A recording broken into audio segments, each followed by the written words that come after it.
Vrede is 'n gawe. Dit is deel van die vrug wat die Heilige Gees in jou produseer. Hierdie is nie 'n ingewikkelde konsep nie.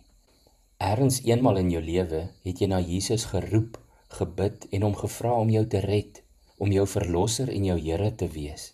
Daardie gebeure word ook jou wedergeboorte genoem en van toe af woon die Heilige Gees in jou en is jy 'n kind van God vir ewig en vir altyd. Paulus skryf, jy en ek het reeds ons plek saam met Jesus in die hemel. Terloops, ek het baie tekste wat al hierdie staaf, te veel om hier op te noem, maar dit is beskikbaar op YouTube in die video se beskrywing. So, vrede is 'n geskenk van God, 'n gawe, maar dit is ook 'n roeping. In 1 Petrus 3 vers 11 skryf die apostel vir ons, soek vrede en jaag dit na. Dit is 'n opdrag. Dit beteken, vrede val nie uit die lug nie. Jy moet dit omhels, dit koester en uitleef. In die boodskap staan, dit moet ons lewenstyl wees.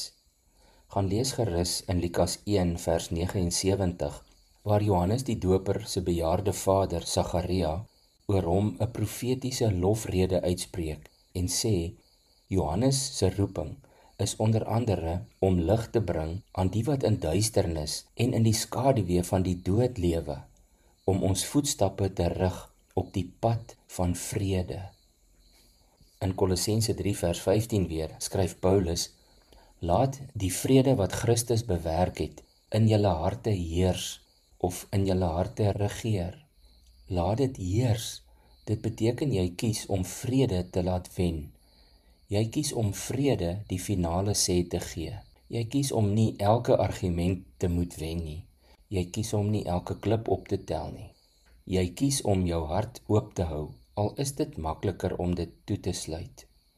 Gaan lees gerus ook wat Paulus nog oor vrede skryf, net in die Romeinebrief, hoofstuk 5 vers 1, 8 vers 6, 12 vers 18, 14 vers 17 en 19. Die waarheid is, partyverhoudings is werklik moeilik. Partyvonde is diep. Partygesprekke laat jou keel toetrek. Jesus weet dit. Daarom gee hy nie oppervlakkige vrede nie. Hy gee vrede wat dieper is as die seer. God se droom is dat sy mense 'n gemeenskap, 'n familie sal wees, waar vrede 'n bewese werklikheid is. Nie 'n vrome wens nie, 'n daaglikse leefstyl. 'n Geloofsfamilie waar mense rus vind, genesing vind, omgee ervaar en waar Christus se vrede so suurdeeg deur alles werk. Hierdie wêreld het Christene nodig wat vrede dra, wat vrede maak, nie net vrede soek nie.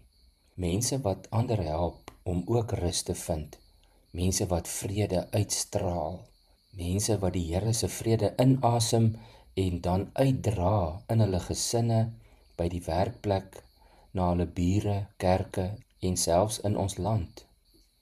Advent gee jou die uitnodiging om weer te kies, Here, laat U vrede in my heers. Neem hierdie volgende paar dae 'n konkrete stap. Maak reg met een persoon. Stuur 'n boodskap van vrede. Vergewe iemand stilweg in jou hart of spreek 'n woord van vrede oor iemand wat swaar kry. Moenie wag vir 'n perfekte oomblik nie, skep dit. Kom ons bid saam. Here, my en elkeen van ons se gebed is opnuut vandag weer. Laat U vrede in my heers. Help my dat vrede uit my sal uitstraal en dat dit my lewenstyl sal wees. Ek wil in U voetspore stap, Here Jesus. Help my daarmee asseblief. Amen.